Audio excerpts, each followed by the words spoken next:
ஐந்து கரத்தோனை போற்றி, ஆணை முகத்தானை போற்றி, மூஷிக வாகனனை போற்றி, மூலப்பரம்பொருளை போற்றி, சித்தி புத்தி விநாயக பெருமானை போற்றி. குருவே சரணம். இணையதள மீது எங்களுக்கு வணக்கம். இது 2025 மே மாதம் 18ஆம் தேதி ராகு கேதுக்கான பெயர்ச்சி பலன்கள் விருச்சிக ராசிக்கு எப்படி இருக்க போகுது அப்படிங்கிறத பார்க்கலாம். இது வரைக்கும் உங்களோட ராசிக்கு லாபஸ்தானம்னு சொல்லக்கூடிய கன்னியில் கேதுவும், மீனத்தில் அதாவது 5ஆம் வீட்டில் ராகுவும் இருந்தாங்க. இதில் ராகுவால் ஒரு சில இடைஞ்சல்களும் கேதுவால் பல நன்மைகளும் பெற்றிருந்த உங்களோட ராசி இப்போது மாறுதலுக்குள்ளாக போகுது.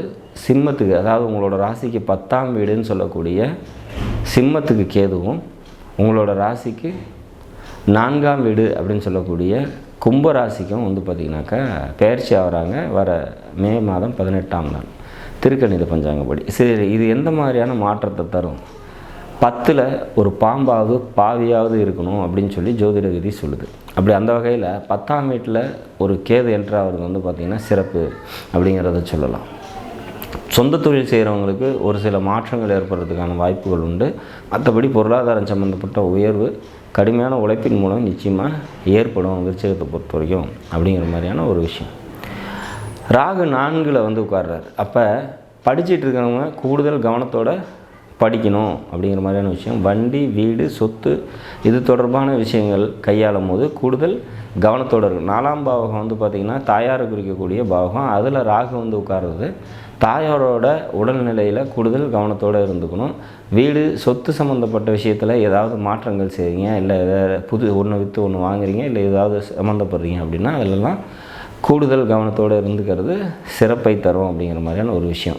சரி, இந்த கேது 10ல் இருக்கிறது நன்மையை தருமா அப்படின்னாக்கா கண்டிப்பாக பல நன்மைகளை தரும். ஆன்மீக ரீதியான முன்னேற்றங்களை தரும். ஆன்மீக சம்மந்தப்பட்ட விஷயங்களை கூடுதல் ஈடுபாட்டத்தை ஏற்படுத்தி கொடுக்கும் அப்படிங்கிற மாதிரியான ஒரு விஷயம் கேது அங்கே இருக்கிறது. 10ல் ஒரு கிரகம் நின்றுச்சு, 2 கிரகம் நின்றுச்சு, 3 கிரகம் நின்றுச்சுன்னா அவன் ஞானி, தவசி, யோகின்னு சொல்லி சொல்கிறான்.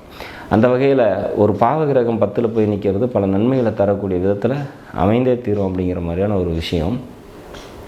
இதை தவிர மேலும் எங்களுக்கு அதாவது விருச்சிகத்தில் பிறந்தவங்களுக்கு கூடுதல் நன்மைகள் ஏதாவது நடக்க வாய்ப்பு இருக்கா அப்படின்னா, இந்த ராகு கேதுக்கள் பயணிக்கக்கூடிய ராசிக்குள்ளே உங்களோட ஜனனகால ஜாதகத்தில் ஏதாவது ஒரு வக்ரம் பெற்ற கிரகம் இருக்குது அப்படின்னாக்கா அந்த கிரகத்தின் மூலிமா நன்மைகள் தரும். ஒரு உதாரணமாக 1991 பிறந்திருந்தீங்க அப்படின்னாக்கா அங்கே சிம்மத்தில் குரு இருக்கும்.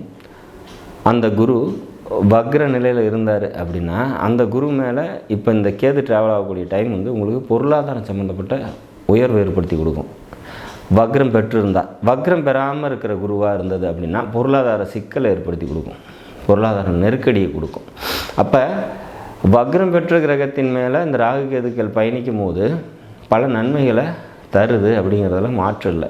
சப்போஸ் கும்பராசியில் சனி இருக்கும்போது பிறந்திருக்கீங்கன்னு வச்சுக்கலாம்.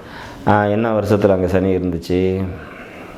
ஒரு 93 அந்த டைமில் பிறந்திருந்தீங்க அப்படின்னாக்கா கும்பத்தில் சனி இருக்கக்கூடிய காலம். அந்த டைமில் சனி வக்ரமாக இருக்கிற நேரத்தில் பிறந்திருந்தீங்க அப்படின்னா இப்போ இந்த ராகு அதுக்குள்ளே ட்ராவல் ஆகும்போது பார்த்திங்கனாக்கா தொழில் செய்கிறீங்க அப்படின்னா தொழிலில் மிகப்பெரிய முன்னேற்றத்தை இந்த ராகு பகவான் தருவார் இந்த காலத்தில்.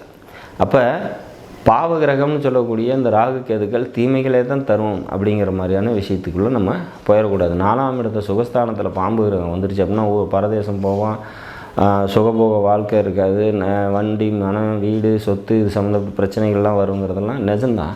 ஆனால் அது எல்லாருக்கும் நடக்குமா அப்படின்னா கிடையாது. அங்கே இருக்கக்கூடிய கிரகம் வக்ரம் பெற்ற நிலையில் இருந்து அந்த பாவகத்தை இயக்கக்கூடிய கிரகம் வக்ரம் பெற்று இருந்தது அப்படின்னா அது கூட இந்த ராகு பகவான் சேர்ந்து பல நன்மைகளையும் தருவார் அப்படிங்கிறத நம்ம புரிஞ்சுக்கணும். அப்போ ஒரு பெயர்ச்சிக்கான பலனை நம்ம எப்படி பார்க்குறோம் அப்படின்னா சிம்மத்துக்குள்ளேயும் கும்பத்துக்குள்ளேயும் இருக்கக்கூடிய கிரகங்கள் அதீத நன்மையும் தீமையும் தருது அப்படிங்கிறதெல்லாம் மாற்றில்லை.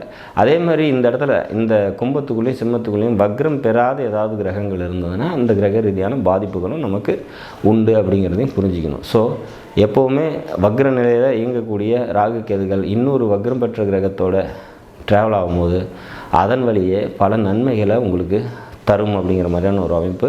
கிரகமே இல்லை இந்த ராசிக்குள்ளே அப்படின்னாலும் இந்த பெயர்ச்சி வந்து பார்த்திங்கனாக்கா உங்களுக்கு கேதுனால் நன்மைகளும் ராகுவினால் ஒரு சில தீமைகளும் இருக்குது.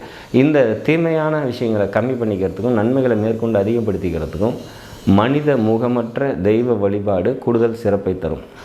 விநாயகர் வழிபாடு, பிரித்யங்கரா தேவி வழிபாடு, ஆஞ்சநேயர் வழிபாடு, நரசிம்மர் வழிபாடு, இந்த மாதிரி தெய்வங்களை வழிபாடு பண்ணும்போது இந்த ராகு கேதுக்கள் மேற்கொண்டு உங்களுக்கு அதிக நன்மைகளை தருவாங்க அப்படிங்கிற மாதிரியான ஒரு விஷயம்தான்.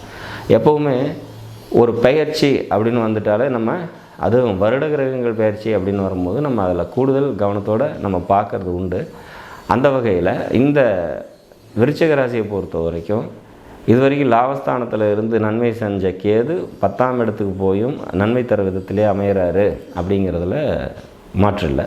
ஆனால் இந்த பக்கம் 5ல் இருந்து தீமைகளை செஞ்சிகிட்டு இருந்த ராகு மறுபடியும் 4ஆம் இடத்துக்கும் வராது. அந்த 4ஆம் பாவம் சுகபோகம், கம்ஃபர்ட் ஜோனு, படிச்சுட்டு இருக்கவங்களுக்கு படிப்பு, தாயார், வண்டி, வீடு, சொத்து இது சம்மந்தப்பட்ட விஷயங்களில் கூடுதல் கவனத்தோடு இருந்துக்கிறது சிறப்பு. மொத்தத்தில் இந்த ராகு கேது பயிற்சிகள் விருச்சிக ராசிக்கு ஒரு சுமாரான நற்பலன்களை தந்தே தீரும் அப்படிங்கிறதுல மாற்று இல்லை. நாடும் நாட்டு மக்களும் நலமுடன் வாழ நவகிரகங்களை வேண்டி அமைகிறேன். நன்றி, வணக்கம்.